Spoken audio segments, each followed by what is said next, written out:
when you recognize that there are these people traveling to places where the people that are performing the rituals and ceremonies are people of color, but no people of color are in those ceremonies, that is a problem, right? And so we need to shift that, because here in the West, a lot of our people are thinking that those are not our practices, right? So when you start talking to them about plant medicine and these different rituals, they may say, oh, well, that's some white people shit. Like, no, actually, this is your shit. All right, ladies and gentlemen, welcome to the first episode of this chapter of the podcast, this channel. My name is Phil Gomez, and I am blessed to be in the presence of my brother Roots. Connected with this brother a couple months ago, and it was truly love at first sight to meet such an integral man with so many just in sync paths. You know, we have in sync paths. So really love everything you're about. Really excited that you're here today. Roots, say what's up to the guests. Peace and love, everyone. Grateful, super grateful to be here. Like Phil said, it is like one of these sickening love at first sight things, right? And you don't hear about it too much with two men, but there's definitely, as maybe you would call it a bromance, some people, but I am just in love with this brother right here. He represents so many beautiful things that I've been waiting to see. And it's like a reflection, a younger reflection of myself, you know, when I see this young brother that's a father and doing these doing the men's work and doing all of these awesome things to make himself such a better man. And so I'm grateful to be here, grateful to know you, brother. And yeah, I'm all the way in. Yeah, appreciate those kind words, man. So how I like to start is asking the guest, you in this case, what is something that you like to do to ground and present yourself before stepping into something big, whether that's a conversation or stepping into work or kicking off a podcast? One thing that has been really instrumental for me lately has been tapping into my breath. And it seems really simple, it seems really small, but 5 deep breaths. Man, 5 deep breaths is pretty powerful. And, you know, when you find yourself feeling a little shaky, a little edgy, even if it's just 3, you know, but, you know, 5 breaths takes about a minute. So if you can just stop for a minute and just breathe in, hold it, let that out, and just do that rotation of 5 breaths, it really gives you an opportunity to ground in, calm down, get present where you're at, what you're here to do, and then, okay, let me go in. Because we might not always have time to like meditate, you know, or, you know, really do something that takes and requires some time. But those 5 breaths, those have been working like a charm for me. And I've been passing this on to anyone that'll listen. I love that, man. I love the simplicity to it. You know, there's definitely no doubt the importance of grounding and centering ourselves before we step into anything. And I know I'm guilty of it. I make it like it has to be this huge thing. Like I have to do some extravagant ritual and light the candles and bust out the sage and get the cushions out and this whole thing. But I love the simplicity and practicality of those 5 deep breaths. Second thing I want to ask you, because I really feel like these 2 things are a way you get to really know a man. One, how they presence and ground themselves. And the second are, what are your core values? You know, I look at core values as our moral compass. They are the things that we can tap into to really help guide us through any sort of situation. And it's almost like our code. You know, you see it in all the literature and movies like the samurai's code or warrior's code. It's the thing that we live and die by, and that's really what makes us who we are. So for you, what would you say your core values are? It's a big one, right? I think a big core value for me right now is honesty. And being honest with myself first, but being as honest as possible in every situation. I hate being lied to. And, and so I know if I hate being lied to, everyone else hates being lied to. Mm-hmm. So a core value of mine is to avoid that, and to keep myself honest in situations, honest in my dealings, honest in how I'm interacting, with my people. And that leads into another core value of living in integrity, right? And being integral with your word, right? So, I grew up not having money like that, right? And I grew up, a lot of my my good brethren, they became 5%ers, right? And so a word that we used to saying was a lot of us said was word is bomb, right? Like your word is your bomb, Yes. right? So being integral on your word is a serious core value for me. If you say you're going to do something, you need to do it. If I tell you I'm going to show up, I'm going to show up. Because I hate getting left looking like, where's he at? Where's she at? Like, no one likes that feeling. So another core value of mine is definitely living in integrity and being integral with your word. And if I could make it 3, I would say another core value of mine is spreading love. I think it's so important. I think it's such a missing piece to how many of us are living each day. And having the opportunity to spread love and to share love with people like genuinely, when I see my brothers, I give them the biggest hug that I possibly can because I love these brothers. When I meet someone, I give them a big hug because I know that we were meant to meet. This didn't happen by chance. This is not an accident. Everything happens for a purpose. So if I'm meeting you, I'm going to give you this love so that when you walk away, you're like, damn, that felt really good. And I feel different right now. So I'm trying to pass that energy on. I think it's so important for us to make love a priority in how we operate and move in community nowadays. It's something that we don't talk about that often. We talk about love of money, love of sex, love of all this other shit, but we don't just talk about love and being unconditionally in a place of love with an open heart to your fellow man, your fellow woman, because this is what we need. This is what's going to bridge these gaps. This is what's going to make those uncomfortable conversations manageable by actually showing love to each other in a real way. That's a fact, man. I love that. Honesty, spreading love, word is bond. That's how I'm going to think about that now. So the 2 things that stand out for me: 1, the spreading love. Just really thinking of men and especially men of color, that spreading love was like a form of weakness, at least for me growing up.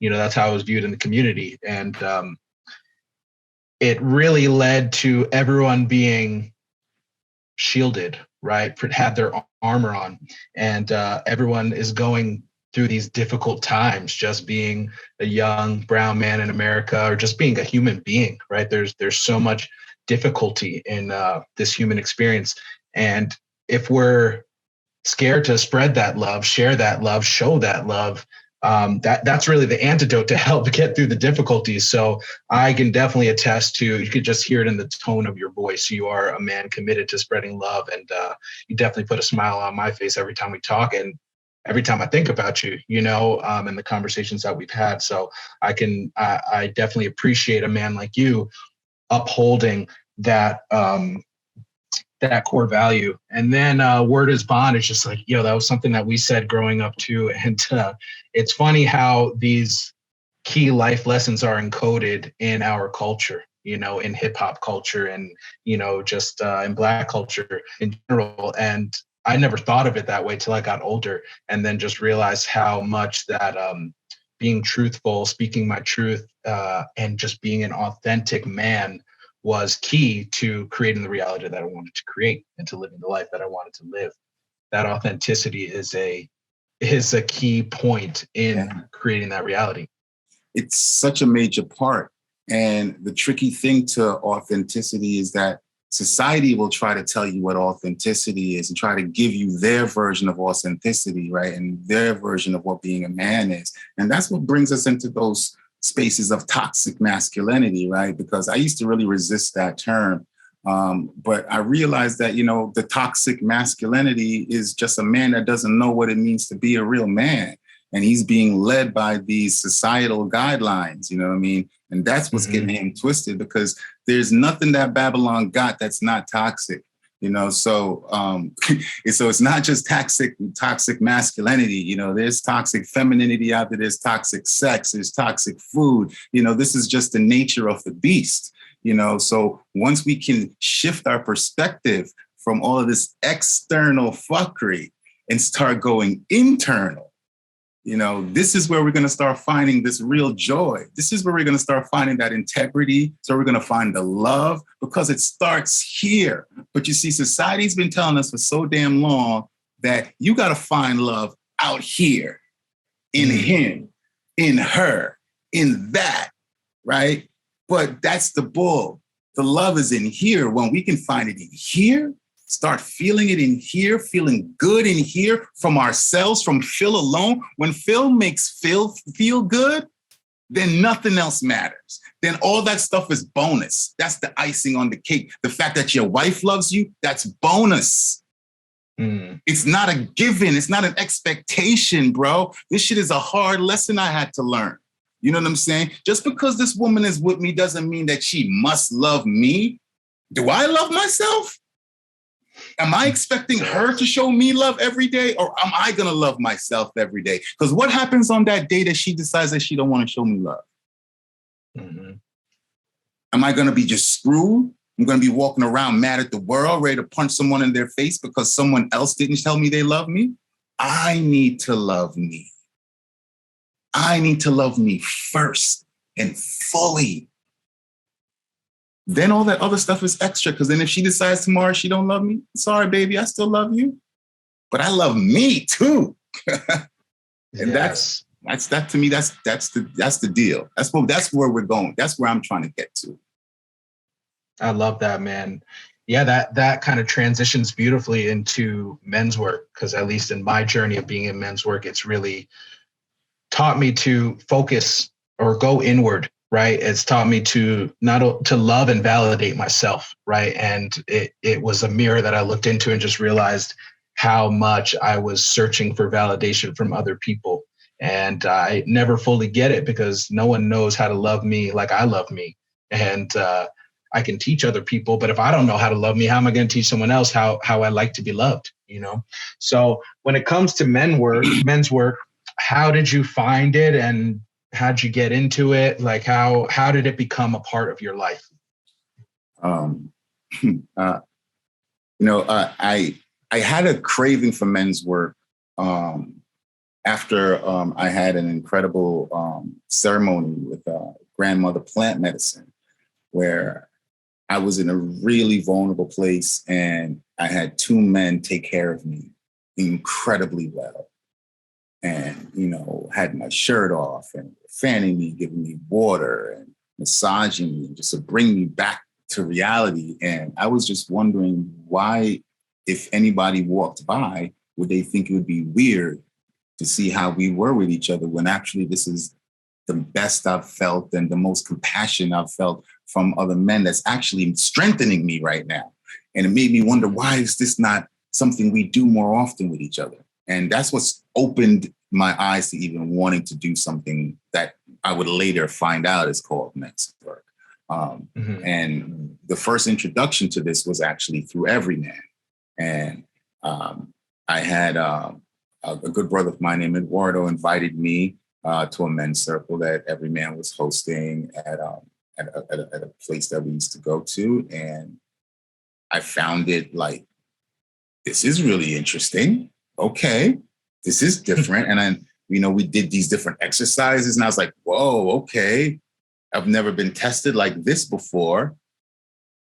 And it opened me up to really start seeing how, no matter where you come from, a lot of us men are dealing with the same thing and are having the same insecurities, or may have the same goals and aspirations. But because of the context or the situation or the way that we meet or the way that we interact, those discussions never happen. Those connections never get made. And so to be put in a circle surrounded by men and have men tell you what they see in you, right? And these are men that, some of them that you just had a conversation with prior before, but now they're giving you back this powerful reflection. It was like almost life-changing for me. It made me feel like this is awesome. And there was this amazing feeling of love and compassion coming from all of these men, right? That you don't get. Usually it's a yo, bro, or yes, I, or dap or whatever, but there's not this focused attention on you from 8 other men. It was amazing. And that made me really want to do more of this. How do I get more of this? Where is this at? And how can I be involved more? And that's what just set me off. That's an incredible introduction to it. I had a similar one, just got invited to a men's team, and similar thing. Once I had that mirror of, however many other men all focused on me, it really brought me back to like the family life, right? There's a mother's love and a father's love, right? And obviously there's all shades under both of those umbrellas, but to make a generalization, it's like mom is going to shower me with love no matter what, right? She's just going to make me feel special and all that. I'm like, I'm her baby, and dad is going to show me love in a more rigorous way, but he's also going to call me forward when he sees me not living up to my word, not being honest, right? So there's something about the warmth of that affection that I can get from my father that's balanced with the sharpness of holding me accountable to my greatness and to my potential. And that when both of those can exist together, it's just the warmth of that hug feels that much warmer, man. Yeah, absolutely. And I think for me, I didn't grow up with my birth father. And I had a stepfather, and I didn't connect with my stepfather until I was a lot older. And when our connection started to get really strong, I lost him, so, I think, there's definitely been a part of me that has been looking for strong connection with men for a time, because I was missing that. When I would go places and people would talk about stories with their dad and stories with their grandfather, and I have none of those stories to share. I have no stories with a grandfather. I have 2 stories tops with my dad, before I was 6 years old, like there isn't much there, so for me, it's been a journey in life to create the things that I did not have. And to put certain things in place, and also to be that for others, so if there are other men that didn't have what I had also, well, let me be that for you, let me give you that fatherly hug that you're waiting for, that you didn't get, because I didn't get it either, but I know what it feels like to give it to, because I've been giving it to my sons for the last, 20 years. So I can give it to you, and I think to me that's what an important thing is, really realizing why we're doing shit, and getting those connections. When I dropped into one of my first retreats, I had just lost my wife's uncle, and he was like a father figure to me.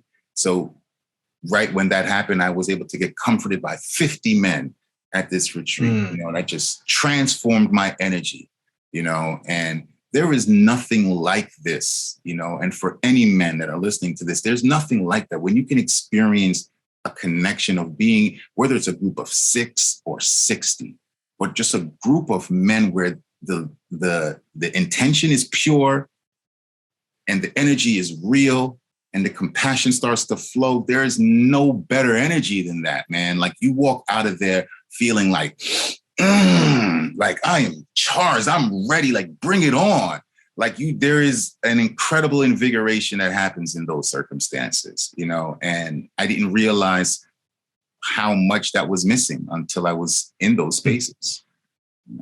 I can absolutely relate to that. It's like, I didn't even know I needed this until I got it. And then I was like, how did I make it this far in life without it?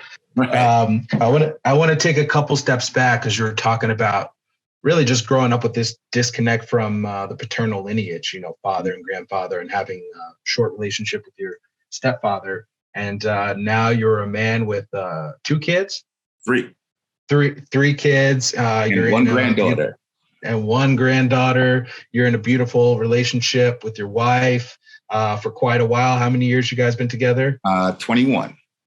21. So you're doing something right.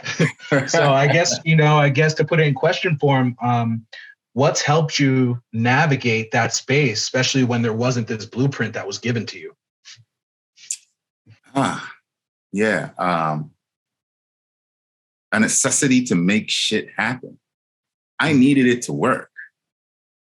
I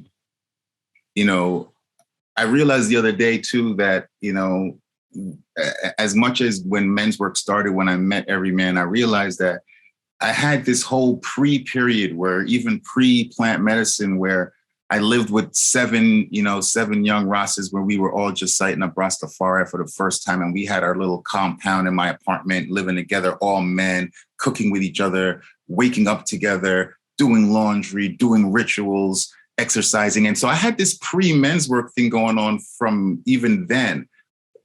But I know that all of this thread that would lead up to the men's work for me was like, if I get into something, I need to make it happen. It's got to work. Like, I'm not in this just to play around. My wife and I've known my wife since middle school.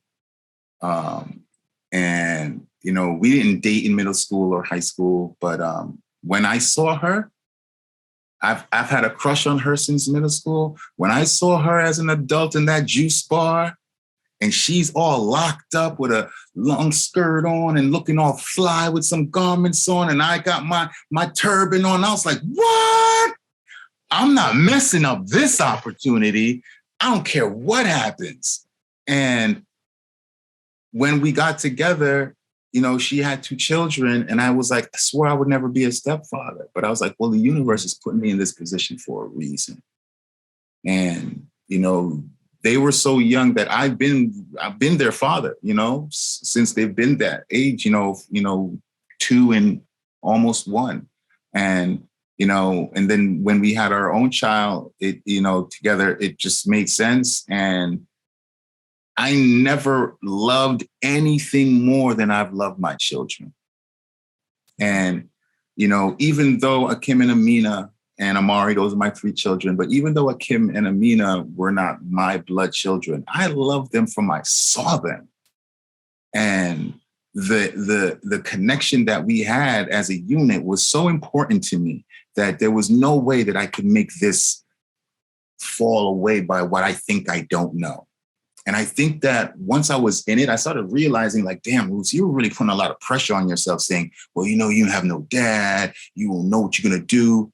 Man, there's an instinctual thing that happens in here, man, which is what makes this human body, this mechanism that we operate in, so amazing that, there's an innate maternal thing, there's an innate paternal thing that switches on, that I knew that I was going to protect these kids no matter what for the rest of my life, and another thing that made it really beautiful for me was, their father's family, they took me in and embraced me like I was their son.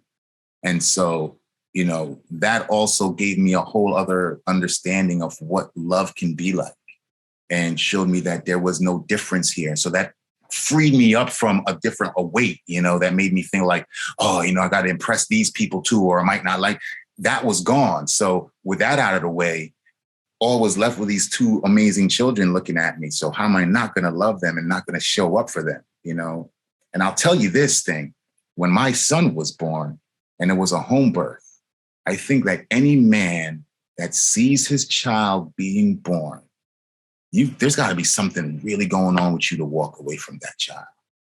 Because when my son dropped in my hands, I looked at that baby and I said, there is no way you will ever have to want for anything, and I will never leave you. There's no way you would leave your child once you see this process come to its fulfillment or partial fulfillment, right? Like we created this child together, and now here it is. Holy shit, this is real. That's how impactful it was for me in that moment. So I felt like I'm going to be the best father I can possibly be for you. And it doesn't matter what book I haven't read, I'm still going to be the best father for you. And if I make a mistake, I'll make it, but I'll explain it, but I'll fix it. And I still am going to show up for you. I don't care how many mistakes I make. I'm always going to show up for you. And that's something that I've put into them and instilled in my kids, man, because like I said, anything I didn't have, I wanted them to have it. So I played sports. Parents didn't always come to the games. Every game my kids had, I was there. You know, my daughter played band. Every time she was playing, I was there. If she won an award, I was there. If she was playing with her band, I was there. You know, showing that support. Everything I missed out on, I wanted to make sure that they did not miss out on those things, you know, and they grew up with two parents completely throughout there. They don't know what it's like to not have a parent there. So these are things that were very important for me to make happen. And I think what's made my relationship with my wife really important and last long as it has is the fact that we've both been doing plant medicine for 13 out of these 21 years. And that's opened us up in a different way to see each other in different ways. And, you know, take away some of the veil of this false reality for us to see each other in a different aspect, you know, and know what's really important and what matters, you know. And so like, we don't have a lot of little small bickering stuff that, you know, we might have used to, you know, not like it doesn't happen, but it's a lot more few and far in between, you know. Of course, man, that was beautiful. There's so much in there. You know, the thing that stood out for me, it actually triggered this memory that I had of one of my elders. You know, I was talking to one time, you know, at that point, I think my son was probably like one and a half, something like that. And my wife was pregnant, and, you know, so I was stressing. I was bugging out about another baby coming and just like, you know, all up just in my head. And he was like, listen, mijo, you are the good father is a present father. So you're there. And the fact that you're worried just shows you care. You're there. All you got to do is make sure you're there, and the rest will figure it out, you know, which triggers what you were saying about those paternal instincts. You know, we talk about intuition as, you know, this feminine characteristic, right? And obviously we all carry masculine and feminine in us, and us as fathers, you know, we have these instincts too. And so long as we can get out of our own way, we can tap into them and we can listen to them. So both of my kids were home births as well. And so my son, first child, when he was born, I was there too, and I got to catch him, and they call it catching the light, you know, and it was just like that. I was like, wow, looking into the light. And it was like, I was thinking of it like getting a computer upgrade. It was like immediately I was like, I was upgrading, and something was happening within in my DNA and everything, as whatever hormones are being released, and just looking at this beautiful child that was I was, you know, responsible for. And similar thing, it was just like, I'm not going anywhere. No matter what, I'm going to be here. And I think in this conversation, what I'm remembering, and I'm sure it'd be helpful for fathers out there too, is just going back to that initial moment where there's no financial worries. There's no what's next week, next year, 10 years going to look like worries. You're just completely present to the beauty and the gift that is our children and our family. And, you know, the more I can tap back into that space and remember that, and on a somatic level, the more I'll be able to be an actual provider and nurturer for my family. Yeah, absolutely. I think that showing up is such a big part of everything we do in life. Everything. We just need to show up. We do put so much pressure on ourselves trying to figure out everything. And I think that's definitely a man thing. You know, we're very analytical. We want to plan it out. We want to have it figured out. Now, how is this going to add up and everything? Sometimes we need to just stop that, you know, and just know that I'm just going to show up. And as long as I show up, this shit's going to work. You know, you said an important word. You said, I'm looking at this being and knowing I'm responsible. It's an important word right there. right? You didn't say how much you loved him, right? Or how much, you want to be the best father. You said, I'm responsible for this being. And that's what it is. We are responsible. That's why I say you can't walk away from this, right? Like you can't do that. There's no walking away. Like I am responsible for this. And there doesn't need to be paperwork to make me know that I'm responsible for this. Because like I said, once that's dropped in your hands like that, it's like, it's the most weight and the lightest weight and the best weight ever. Like it's everything. Because, this is a heavy weight because I know I'm responsible for you. But, this is a beautiful weight because I'm responsible for you. I am. So I'm going to just show up. And if I show up, shit'll happen. Things will, like I had my last child, we put him through private school. We were stressing like mad. How are we going to afford this, right? The school system over here sucks. We need to get our last kid, get him into a good school finish out high school. How are we going to figure this out? There's no way we can afford it. Well, he's in college now. We figured it out. Wow. Because we decided we were going to do this, right? So we just showed up as the parents that we know we needed to be. And it happened, Money that you think you don't have, sometimes you do have. You're just using it in other ways, right? It's being spent in other ways. Sometimes you just need to show up. I love that, man. Yeah, it's such a simple, actionable item, the commitment to showing up, and I know for me, it's something I'm really good at now. It is something that I was not good at before. It's taken time, and for me, it has to do with courage and really grit. Being able to develop both of those things in myself has helped me show up no matter what, or just know like if I show up, everything else will get figured out. What's your relationship to showing up been throughout your life? Is it something you've always been good at? Is it something you've practiced? What's helped you become better at it? No, I think being in this 21-year relationship has helped me be better at it. I've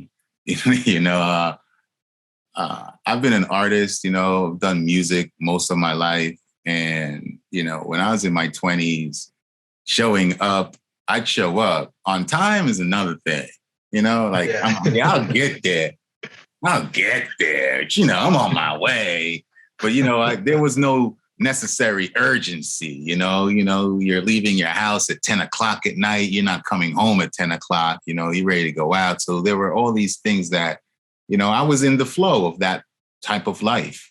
I guess I'm grateful because I had the opportunity to do that, right? I had an opportunity where I could just go with the flow. I was able to experience a lot, do a lot, performed in every damn club in Manhattan, New York. Like I've met a lot of people, I've done a lot of good things. So when I met, my queen and we were having a family, I realized that this is what's important to me.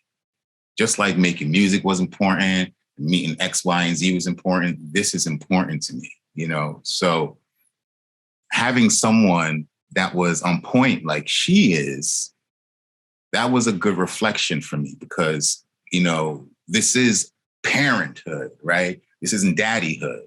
So there is two of us here.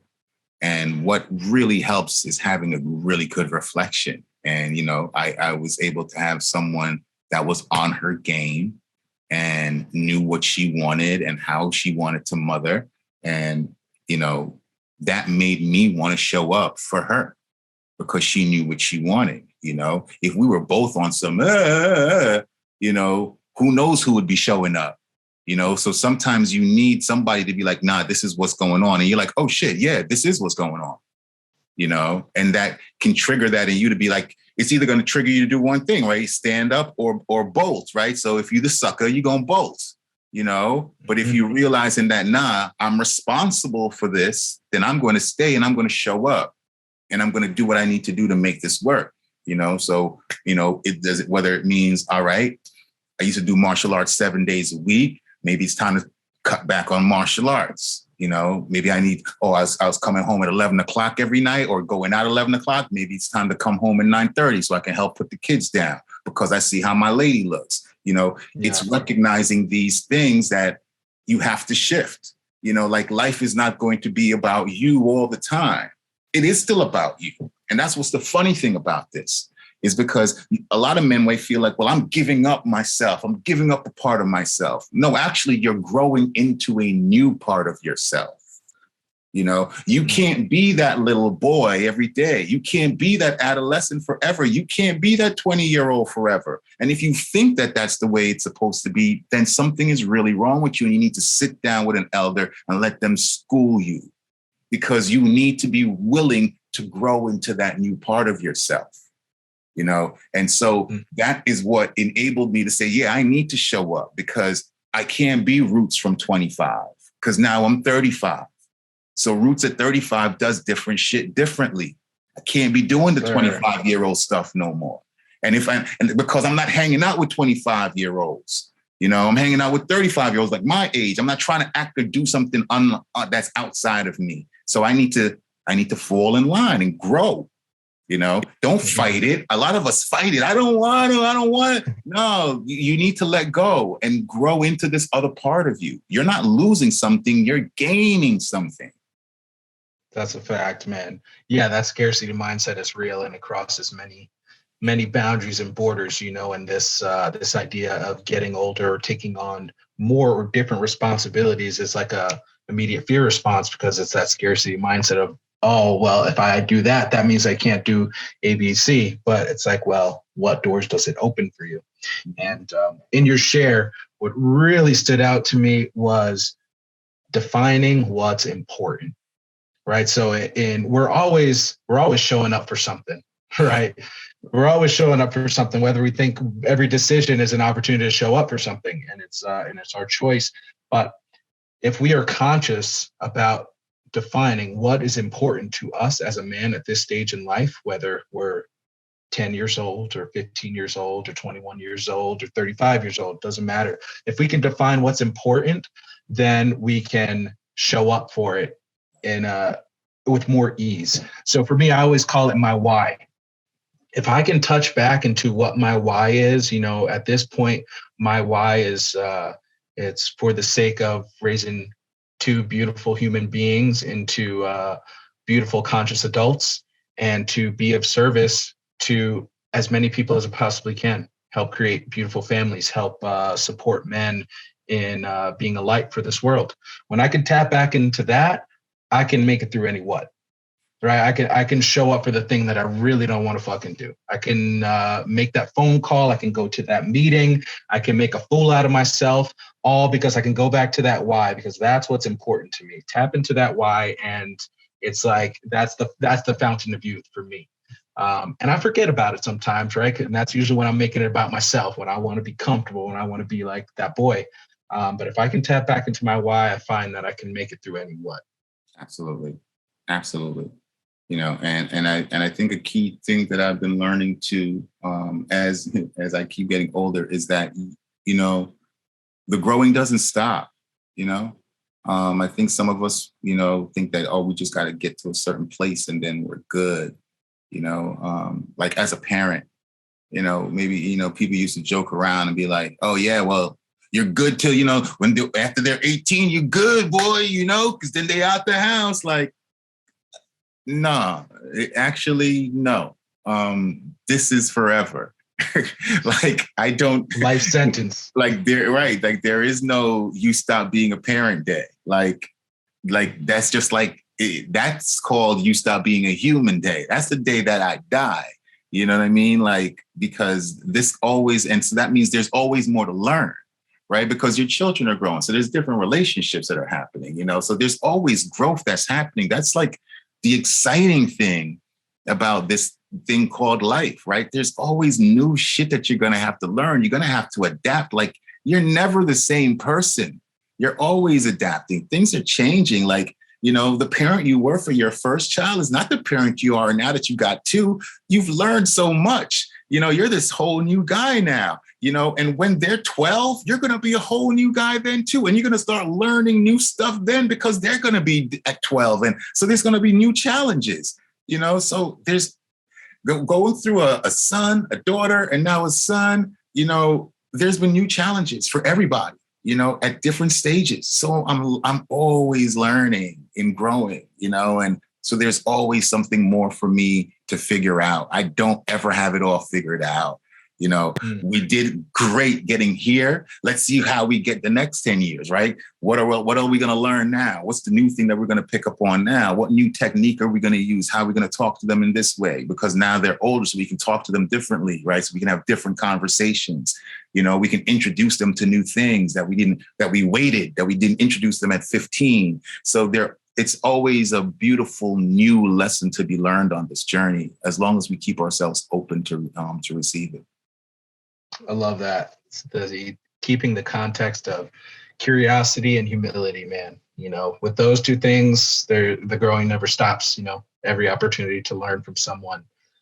So speaking of learning and humility, you brought up plant medicine before, and it's one of the things you attributed to the success of your relationship, being able to be together for 21 years and grow together. So plant medicine is it's a hot topic. It's like you hear about it everywhere. It's like mainstream now, which I think is a beautiful thing.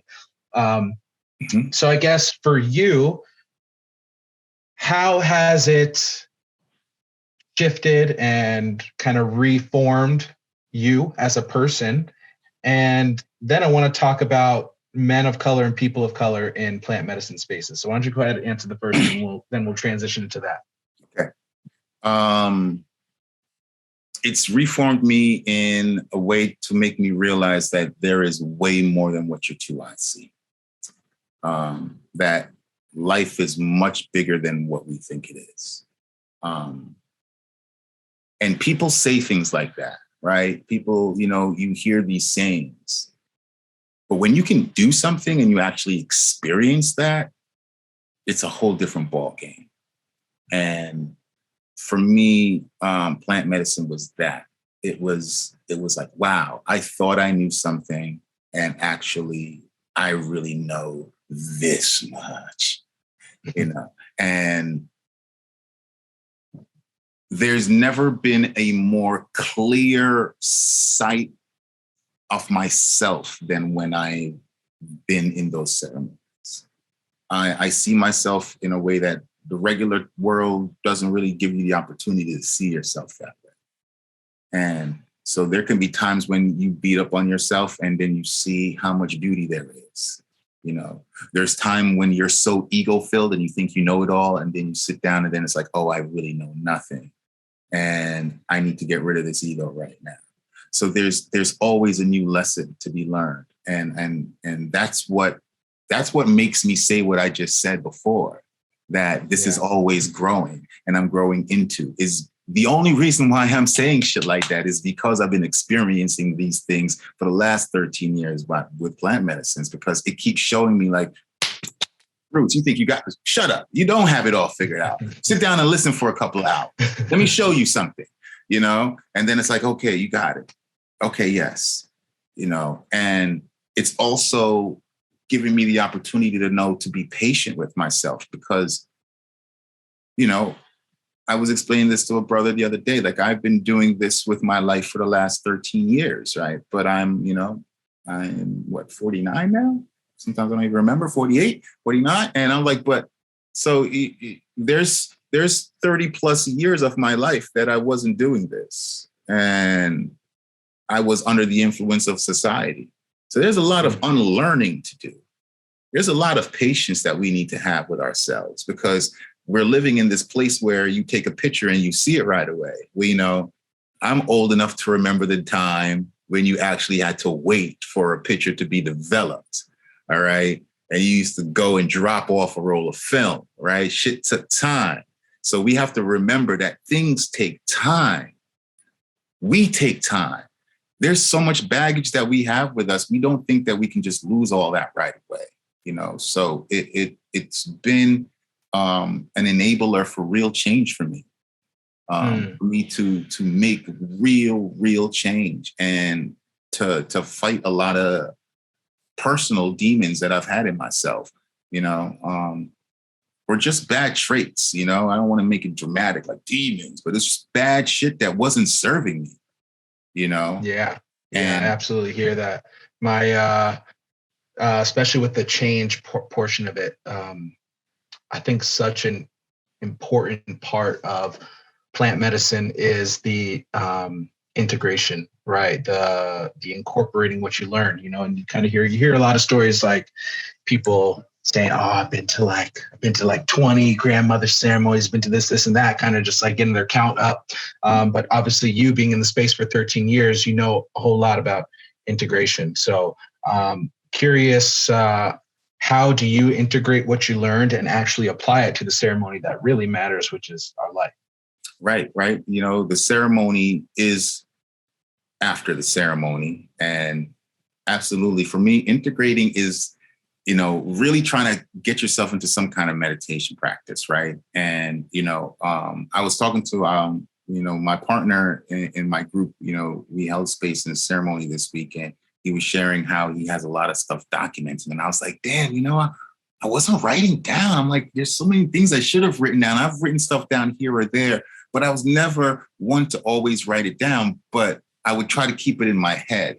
And, for me, it was always, well, I know, I always said that after I started sitting in ceremony, I got this super conscience that it was like, now right? So there is no more bliss. I can't go back to some bliss place. So when old habits would pop up, that super conscious just shows up like, now come on, Roots. That's some bullshit. You know what you're about to do. Now, if you allow yourself to go here, you know what's going to happen then, right? And you know where that takes you. So it's like, are you willing to go there? Because if you are, fine. But you can avoid it, right? So that super conscience shows up. And that's been something that has really been a key that helped me integrate a lot of the stuff that I was learning, but being patient with myself also. And knowing that, all right, everything isn't going to change right away, but you need to let this go, and for me, I had to realize that it took time. Because when I found things that didn't serve me anymore, I wanted them to go. I just wanted to get rid of them. And I had to realize that it's not about getting rid of them. It's really about sitting in it, seeing where it's coming from, accepting it. And then once you've made some kind of conversation with this pain, with this trauma, with this guilt, with this criticism, it'll just do something else. But I don't need to say, hey, you gotta go, I'm getting rid of you need to face it, because all that you gotta go, that's a reaction for you to not face it. I don't want to deal with it, so I just want it to go. But to integrate shit, you've got to deal with it. You got to deal with that trauma. You got to have that uncomfortable conversation. You've got to sit in that guilt for a minute and really feel it and know that, this doesn't feel good and I don't want this anymore. This is not serving me. It really doesn't. But you did it one time. And that's the key to this thing. All of these habits, all of these things, they stem from something. So that's why I said it's not about chasing it away. It's about thanking it for giving me all you did for all those years when I thought I needed you. I don't need you anymore. No longer do you serve. Hey, grumpy mind, grumpy talk in my head. Hey, when I felt super insecure, you came and you made me feel good by you giving me all these things in my head. But now I'm in a great relationship with a secure woman that I love very much. I feel really secure. I don't need you anymore. Thank you. But you can now go do something else. Really recognizing those things have been a real key in integration for me. And in the last couple of months this year, really and I advocate this to everyone, is pick up a meditation practice. I love that. I love the idea of really reframing our traumas and past stories from being an enemy to being a teacher. It's like, okay, Absolutely. You know what? I'm gonna give you the floor. Let me learn from you, whatever it is you're trying to teach me. Learn it, thank you. You can now see your way out the door, you know? And it sounds really easy when you say it, Phil, but it's hard, right? Because those feelings are uncomfortable. Like, it could be traumatic. It could be something that really hurts you and you don't want to relive it, right? You don't want to feel that again. But sometimes in order for us to let something go, it's just to sit in it and feel it because we've been avoiding it for so long, And once we do sit in it for a minute, then we're like, oh, I'm actually strong enough now to deal with this. Oh, wait a minute. I'm not the 7-year-old that this shit happened to. Like, I'm the 37-year-old, and I'm strong enough to handle this now, But because we're avoiding it for so long or so much, we don't even give ourselves the opportunity. And sometimes we're a lot stronger than we think we are. Yeah. Yeah. I mean, there's no doubt plant medicine and men's work both have are incredible avenues for self-healing and enabling ourselves to become, the most powerful, most beautiful, most pure versions of ourselves so we can then be that light in the world. They've definitely been that for me. So I know we talked about this on the first time we had a phone call, but in both of these spaces, which are huge cornerstones in my life, I do not see many men of color. Now, that's not to say that Black brothers and all brown brothers are not in these spaces, but there's just way less, and at least how I see it, it's like we could all utilize these tools to heal. So curious for you, has that been your experience as well, as far as just not as many men of color in these spaces? And what do you think we can do to get more brothers in these spaces? Absolutely, that's been the same experience. And it's something that, for a while it bothered me, sometimes it just makes you wonder, like, these people don't know no Black people? Like, how am I the only one here? But then I realized too that, sometimes some people just can't make it, right? And I think that, a lot of people also think that, for a lot of different ceremonies, you had to travel into another country and, it's thousands of dollars. And, this is a big issue because it becomes a financial enabler thing, right? If these people are in the financial bracket to be able to go away for 2 weeks or go away for a dieta for 14 days and go to Peru or go to Brazil or Costa Rica and drop $7,000, $10,000, then they're going to have the experience and then they're going to come back and talk about how amazing it is, right? But to the person that doesn't have sick days, is struggling to get overtime, that's something that they feel that'll never happen for them. And to me, I feel like if you are a white person in these spaces, then you need to recognize that as well. Because if your heart is being open the way my heart is being open, then you see this and you recognize that this is something that needs to change. Like there doesn't even need to be, if there's no Black people in the room, you should recognize this. Like you should look around the room and be like, damn, this is an amazing experience I'm having. And how much money did I just spend to get here? I know a lot of people can't afford this. And there's a lot of white people that can't afford it, Yep. But there's way more white people that can't afford it than Black people or people of color. And this is something that does need to shift, because when you recognize that there are these people traveling to places where the people that are performing the rituals and ceremonies are people of color, but no people of color are in those ceremonies, that is a problem, right? And so we need to shift that, because here in the West, a lot of our people are thinking that those are not our practices, right? So when you start talking to them about plant medicine and these different rituals, they may say, oh, well, that's some white people shit. Like, no, actually, this is your shit. This is some indigenous shit. This has just been demonized in our communities for so long that we don't want to, no one is trying to open our minds up to that thought. Now, there's someone in this community that's being told, hey, man, listen, this is mind expanding. This can, show you all these different things. But now over in this hood, you're being told this is a drug. this is messed up. This will kill you. This will make you crazy.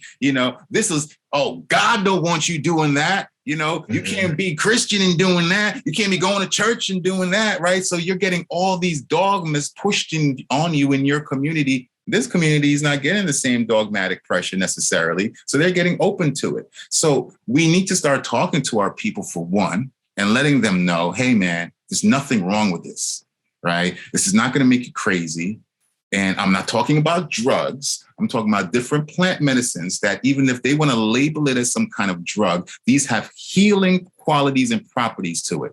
Secondly, none of this stuff is addictive. None of this stuff you're going to sit down and say, I'm going to do this just to do it on a Friday. Yeah. No, this is not that type of a party. So if you come to this, you're going to recognize it's for healing. You're going to recognize that it can make you grow, and that it's not some demonic devil stuff, and it's not evil, and it actually comes from out of our lineages. So this is something that we can tap back into to really do some deep ancestor healing and really start to reclaim our rituals, reclaim our ancient medicines.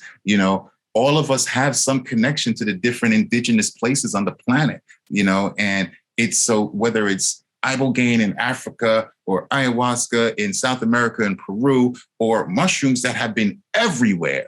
So, you think, oh, mushrooms, some white people shit. You don't think Africans were eating mushrooms? You don't think Indians were eating mushrooms with all of these cow cultures that have been developing over centuries and civilizations? Come on, guys. This is our medicine, and it's time for us to reclaim that and to come home to that, because there's so much healing that it can do for our communities. So I'm trying to talk to my community so that I can get more people like me in there and sponsor people in my community so we can get more of them there. And if there are some of these organizations where there are more people that are non-people of color, whether it's Caucasians or whatever you are, if you can start sponsoring, offer a sponsorship to start bringing in these people, or at least sponsor the people from the communities that you're going to. Get more Latin people into these circles, get more people into these circles, because there is no way for us to really get this human thing right if we're not trying to get it right everywhere, and especially in healing spaces where one of the most traumatized people on the planet are people of color. And to me, it makes no sense if there is a way for us to start giving them healing through their own indigenous practices. What a better healing then is there than reconnecting to your own healing from your own ancestry to clean up the trauma that we've been going through in this place. It just works hand in hand. Yes, man. That was really, really beautifully said. I think you hit all the things on the head there. And I really like the essence of coming back home. Like you said, we're all indigenous to different areas of this earth, and every culture has utilized some sort of plant in order to not only elevate consciousness, but to heal and to work with. And we're no different, right? And I think there's, I really loved when you said, we so often say that's white people shit. Because I know for sure when it first came into my domain, I was like, nah, bro, that's some crazy white people shit. Like, that's not for me. And luckily, I was able to take a risk, because that's what it takes, able to take a risk. And when I sat in my first grandmother ceremony, just like opened my mind, and the brother that was running it was actually from I think Guyana or something, dark skinned dude. And that was actually what made me say yes. I was like, oh, brother's running it. All right, I'll sit in there. But nonetheless, it really opened this path for me, and realizing, well, like, yo, this ain't white people shit. This is human shit. This is something that was put here to help us in this experience, right? In this human experience. So nonetheless, I'm glad I was able to overcome that. And I know that is a difficult edge for a lot of brothers, a lot of sisters out here. And I think what's really helpful is having people like yourself, who look like me, talk about not only the safety, but the importance of plant medicine and really just trauma work in general. The importance of facing ourselves in order to become better human beings. So thank you for being that kind of man. Thank you for being an advocate for the people in that way. And I know you're going to help guide a lot of people towards this path, which is in turn going to help a whole lot of people, man.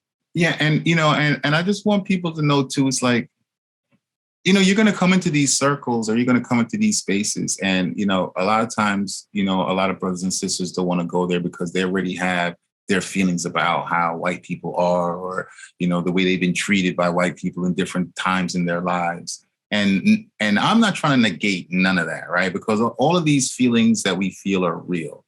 What I'm saying is that when you come into these spaces, you are going to get an opportunity to see people for just who that person is. Right. So if Bob is there, you're going to see Bob for Bob, not just for Bob, the white guy. Like, you're going to actually see Bob and be like, oh, shit, this guy's a really nice man. And I don't need to think about him as white Bob. I can just think about him as Bob.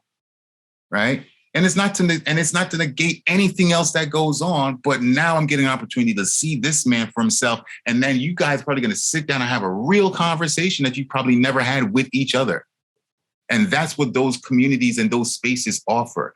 It offers an opportunity for real conversations to happen, real communication to happen, because there's a space of compassion that's not allowing anything else in. And sometimes we just don't have the control to make it just be about compassion because we've got other agendas. Plant medicine has one agenda, right? Open this heart up and to heal. And that's what it offers us when we can get together. So that's why I feel it's so important for us to start seeing more than one face on the other side of the circle. Beautiful. Beautiful, man. Again, really, really well said. Time goes fast. That's crazy. It really does. So, man, let's get ready to wrap this up. I'm going to ask you 3 questions, right? Lightning questions. So the first is, what would you tell a young brother out there that's getting ready to step into the next phase of manhood, whether that's getting married or having kids or, some stepping forward into manhood?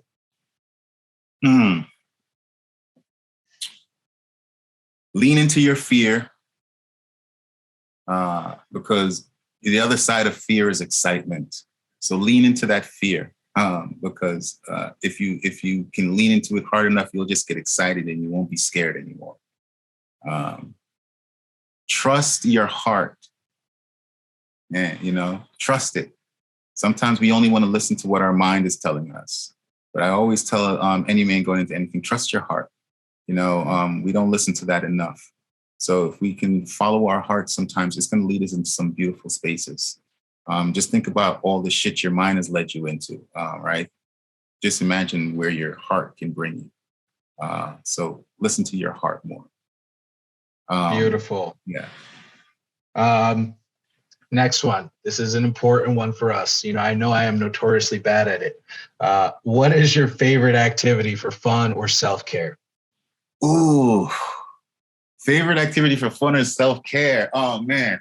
Well, my favorite activity for fun right now is music, right? And making beats. I'll sit down with my machine and I'll lose time for 4 hours real quick, just doing music. It's my happy place and I love to do it. And for self-care, I think right now it's stretching. Beautiful. It's stretching. I stretch every night before I get into bed.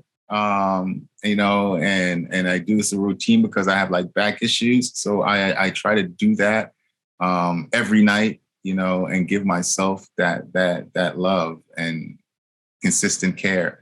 I think that's something that I definitely do for fun and self-care. And soak my feet.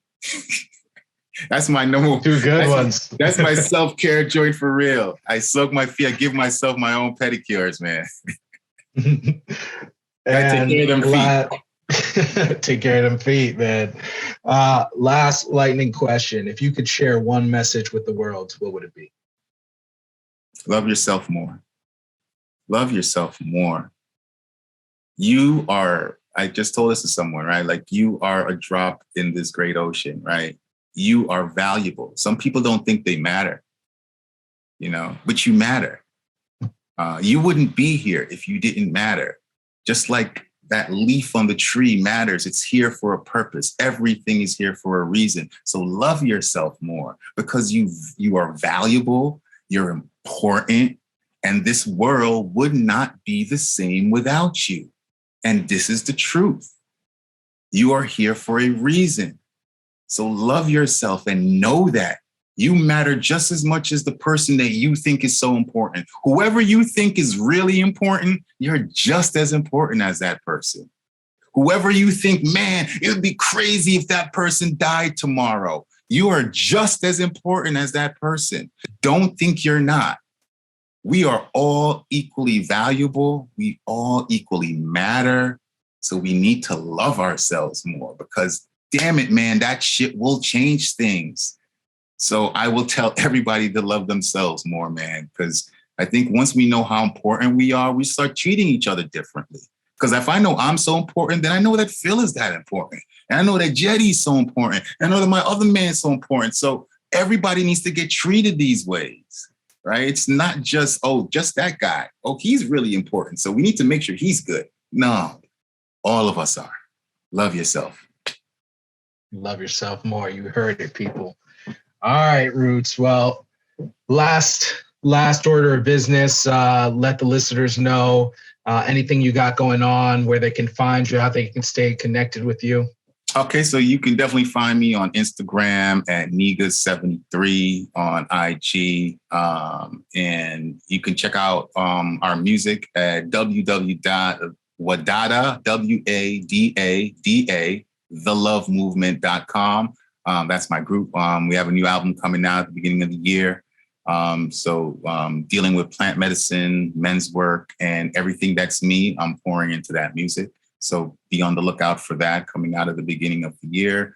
And if you are really interested in sitting in circle with men or doing some plant medicine work, there are opportunities to do these things virtually. Please check out journeyspace.com. It is an incredible opportunity for you to sit in community, sit in circle in a virtual space that is curated beautifully, and you will be held and guided through an incredible experience. So there are multiple ways for us to do this, guys. So definitely find me on journeyspace.com as a facilitator.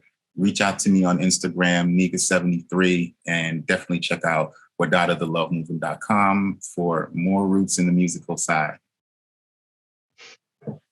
Man, Roots, I just want to thank you again for making the time and space for this conversation. I'm definitely leaving here filled up. My cup is full. So thank you for being the man that you are. And I'm looking forward to our relationship continuing to grow. Absolutely, brother. Looking forward to more great convos and hopefully some in flesh in the soon time to come. I salute you, my brother. Yes, sir. Much love.